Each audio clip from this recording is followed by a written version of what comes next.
محمد رضوان ممبئی سے عرض کرتے ہیں رسول اللہ صلی اللہ علیہ وسلم نے فرمایا جس عورت نے اپنے ولی کی اجازت کے بغیر نکاح کیا تو اس کا نکاح باطل ہے، اس کا نکاح باطل ہے، اس کا نکاح باطل ہے۔ اگر اس نے اس سے دخول کر لیا ہے تو اس کی شرمگاہ حلال کرنے کے لیے حلال کر لینے کے لیے اگر اس نے اس سے دخول کر لیا ہے تو اس کی شرمگاہ حلال کر لینے کے عوض اس کے لیے مہر ہے، اور اگر اولیاء میں جھگڑا ہو جائے تو جس کا کوئی ولی نہیں ہو اس کا ولی حاکم ہوگا۔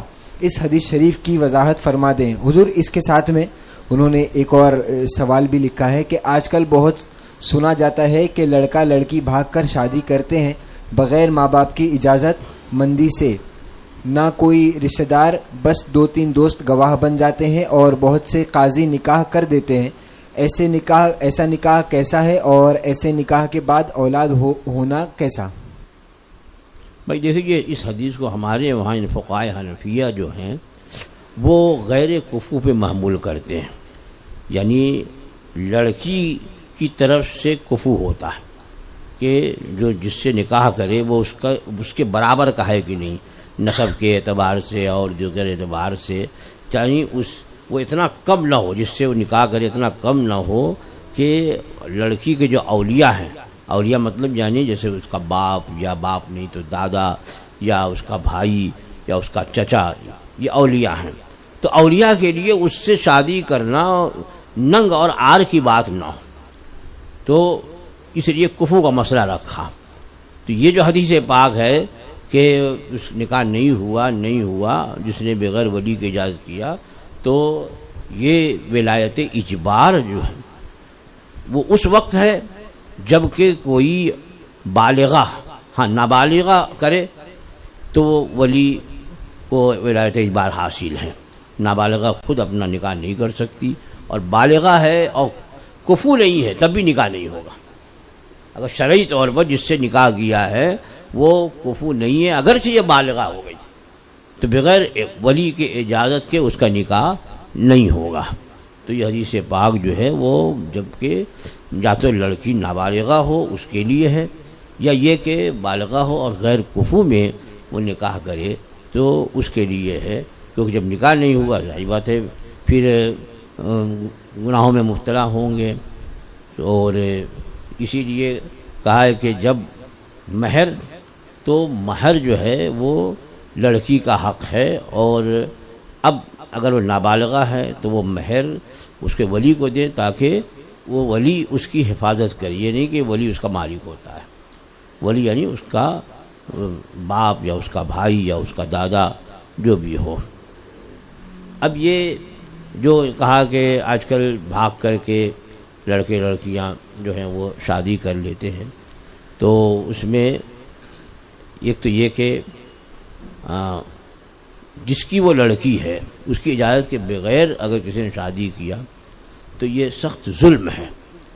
ظاہر بات ہے کہ آدمی اپنی عزت کا کتنا پاس و لحاظ کرتا ہے، اور کسی کی لڑکی اگر بغیر سماج والے رشتہ داروں کو بتائے ہوئے کسی سے نکاح کر لے تو کس قدر اس کی رسوائی ہوتی ہے۔ تو کیا ماں باپ نے اسی دن کے لیے پالا تھا کہ ان کو رسوا کرے؟ تو یہ خیانت ہے، لڑکیوں کو چاہیے اس میں، اور ایسی ہی لڑکیاں اس معاشرے میں ناسور بن جاتی ہیں، بعد میں آنکھیں گروتی ہیں، کیونکہ بھاگ کر کیا شادی، محبت کی شادی ہو گئی اور کچھ دن کے بعد جو ہے وہ آفت بن جاتی ہے نہ۔ جو ایک تمہار باندھا تھا اس نے محبت کے دوران کہ یہ کریں گے وہ کریں گے، وہ تو کچھ نہیں ہوا، اور اس کو جو تھا کہ شادی کرنے کے بعد میری یہ خوشیاں ہوں گی اور یہ ہوگا اور وہ ہوگا، بھائی وہ اس نے کیا تو اس کے گھر والے بھی نہیں پوچھ رہے ہیں، اور وہ جب ایک جگہ اس طرح سے کارروائی کر چکا ہے تو اور جگہ کہیں منہ مارے گا، پھر تمہیں کہیں لٹکتا چھوڑ دے گا۔ اس لیے وہ رشتہ بہتر ہے جو ماں باپ کی مرضی سے ہوا کرتا ہے، اس لیے کہ ماں باپ جو تجربہ کار ہیں، جو اپنی اولاد کے بارے میں بہتر سوچتے ہیں، ان کے مستقبل کو بہتر بنانے کی فکر میں رہتے ہیں، وہ کبھی یہ نہیں چاہیں گے کہ میری بیٹی جو ہے وہ ایسی جگہ شادی کرے کہ جہاں اس کا مستقبل تاریک ہو جائے، جہاں وہ پریشان حال رہے، جہاں اس پر ظلم کیا جائے. تو ہمیشہ وہ بہت زیادہ سوچ سمجھ کر کے اور جانچ پڑتال کے بعد اپنی بیٹی کے لیے رشتہ پسند کرتے ہیں. وہ رشتے بہتر اور کامیاب ہوتے ہیں جو ماں باپ اپنے بزرگوں کی رائے اور مرضی اور ان کی پسند ہیں. اب وہ لڑکیاں کہ جن لوگوں نے خود اپنے رشتے ڈھونڈ لیے، چند روزہ آرام کے علاوہ بقیہ پوری زندگی جو ہے وہ آفت، پریشانی، اختلاف اور ٹینشن اور طرح طرح کے تفکرات اور طرح طرح کی زندگی میں مسائل کھڑے کرنے والے ایسے رشتے ہوتے ہیں. ان سے میری جو بیٹیاں ہیں، میری جو بہنیں ہیں، خاص طور پہ میں ان سے مخاطب ہوں کہ وہ اس سلسلے میں غور کریں، کیونکہ ہمارے پاس تو اس طرح کے بہت مسئلے آتے ہیں کہ وہ محبت کی شادی ہے اور کچھ ہی دن کے بعد شاید کہیں مہینہ گزرتا ہے، کہیں 2 مہینے گزرتے ہیں، کہیں 5 مہینہ گزرتا ہے کہ وہ جو ہے آیا تو بھاگ کے چلا گیا. اب وہ بلاتا بھی نہیں ہے، رکھتا بھی نہیں ہے، نہ نفقہ دیتا بھی نہیں ہے. آپ فسخ کر دو. ارے فسخ اتنا آسان ہے؟ نکاح کرتے وقت پوچھا تھا کیا تم نے کسی سے؟ تو نکاح یہ عقد شرعی ہے، اور عقد ہونے کے بعد اب حق طلاق دینے کا، خلا دینے کا یہ شوہر کو ہوتا ہے. جب تک نکاح نہیں ہوا تو تمہیں اختیار تھا، پاور تھا کہ تم اجازت دو کہ نہ دو. بغیر تمہاری اجازت کے نکاح نہیں ہوتا. لیکن جب تم نے عقد کر لیا اور اب جس کو تم نے بہت بہتر سوچا تھا وہ بڑا نکما نکل گیا، تو اب جن نے سوچا کہ جیسے نکاح میری مرضی پہ ہوا، طلاق بھی میری مرضی پہ ہو جائے. وہ نہیں. کتنے تو ایسے ہیں کہ جب بمبے میں ہوا، اب وہ کہاں کا تھا، کوئی کیرلا کا تھا، کوئی تمل ناڈو کا تھا، کوئی بہار کا تھا، کوئی بنگال کا تھا. اب ان کا پتہ بھی صحیح نہیں ہے. اتنی جلدی میں شادی کی ہے کہ بس یہاں رہتا ہے، وہاں باندرا رہتا ہے، تو وہاں پہ رہتا ہے، تو وسئی میں رہتا ہے، یہ اتنا معلوم ہے. اور جب نکاح ہو گیا کچھ دن بعد بھاگ گیا تو پتہ ہی نہیں چل رہا کہ کہاں گیا. اب کہتے ہیں وہ فسخ کر دو. کیسا فسخ کر دے گے؟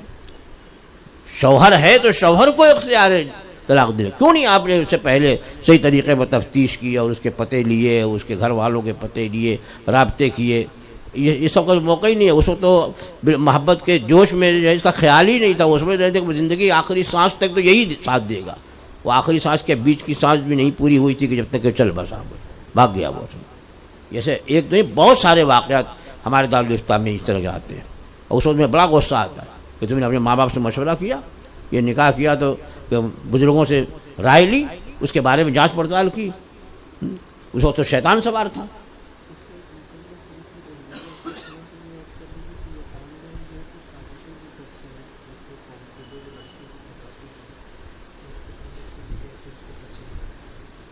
اس لیے خاص طور پر میں نے اپنی بہنوں، اپنی بچیوں سے خطاب کیا ہے، وہ یہی ہے کہ وہ نادان ہوتی. بھئی خود حدیث پاک میں جب عورتوں کے بارے میں فرمایا ہن ناقصات العقل والدین، کہ یہ عقل میں بھی کم ہے، دین میں بھی کم ہے. تو جب تمہیں عقل میں کم بتایا گیا ہے تو جنہیں عقل میں کامل بتایا گیا ان سے مشورہ کیوں نہیں کیا؟ کیوں اتنی اجلت کی؟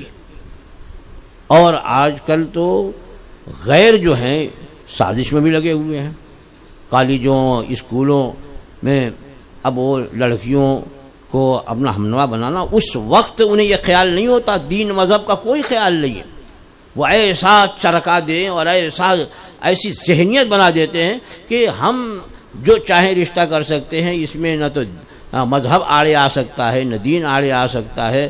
ہر مذہب کا ماننے والا ہر مذہب سے کے ماننے والی سے، اور ہر مذہب کی ماننے والی ہر مذہب کے ماننے والے سے شادی کر سکتے. یہ مزاج دیا جا رہا ہے اور اس کے ذریعے جو ہے وہ لڑکیوں کا ذہن خراب کیا جا رہا ہے. اس سے ہماری بہنیں، ہماری بچیاں جو ہیں وہ بچیں اور اپنی حفاظت کریں، اپنی عصمت کی حفاظت کریں، اپنے مستقبل کی حفاظت کریں اور اپنے خاندان کی عزت اور آبرو کی حفاظت کریں. کہ خاندان رسوا ہوتا ہے اس کے ذریعے اور تمہارا مستقبل خراب ہوتا ہے. اور وہ جو ہے یہ جو ذہن میں آیا ہے کہ کسی بھی مذہب کی کسی مذہب سے، یہ بالکل غلط ہے. لڑکی عورت صرف اور صرف مسلمان سے شادی کر سکتی ہے. ایک مسلمان مرد سے شادی کر سکتی ہے، یہاں تک کہ کتابی مرد سے بھی اس کا نکاح نہیں ہو سکتا. یعنی اگر کوئی کتابی عورت ہے تو جہاں پہلے اجازت ہے کہ کتابی یہ مسلمان مرد جو ہے کتابیہ سے کتابی عورت سے نکاح کر سکتا ہے، لیکن بعد میں علماء نے اس طرح کے جو کمزوریاں آ گئی ہیں کہ ظاہر بات ہے کہ اب ان کی حکومتیں آ گئیں، ان کا سماج میں ایک ہولڈ ہے، تو اس کی وجہ سے اب مسلمان جب شادی کرتا ہے تو بالکل للو پلو بجا رہتا ہے کہ بھئی میں تو مسلمان ہوں اور وہ تو جو کرسچین ہے وہ تو یہودین ہے. تو اس وجہ سے علماء نے اس کو بھی منع فرما دیا کہ مسلمان مرد مسلمان عورت ہی سے شادی کرے. لیکن مسلمان عورت کو تو کسی بھی حال میں غیر مسلم سے نکاح کی اجازت ہی نہیں ہے، وہ نکاح نہیں ہوگا، وہ زنا کی دلالی ہوگی. وہ ہماری تمام مسلمان خواتین اور بچیاں جو ہیں اس کو سن لیں کہ کسی بھی غیر مسلم سے نکاح، کسی بدعقیدہ جس کی بدعقیدی حد کفر کو پہنچ گئی ہے اس سے نکاح، وہ نکاح نہیں ہے، وہ زنا کی دلالی ہے. اور جب وہ ہوگا تو نہ تمہارا مستقبل بہتر ہوگا نہ تمہاری آخرت سنورے گی. یہاں پر بھی تم در بدر کی ٹھوکریں کھاؤ گی اور آخرت میں جو عذاب علیم ہے وہ تو اپنی جگہ ہے. ان سب باتوں کو سامنے رکھ کر کے ہماری مسلم خواتین، ہماری مسلمان بہنیں، بچیاں جو ہیں وہ اپنے مستقبل کے سلسلے میں فکر مند ہوں، سوچیں بڑی، اور اجرت میں کوئی فیصلہ نہ کریں، جوانی کے جوش میں کوئی فیصلہ نہ کریں، بلکہ ماں باپ اور بزرگوں کے فیصلے کے مطابق زندگی گزاریں. انشاءاللہ یہ دنیا بھی کامیاب ہوگی اور آخرت بھی کامیاب.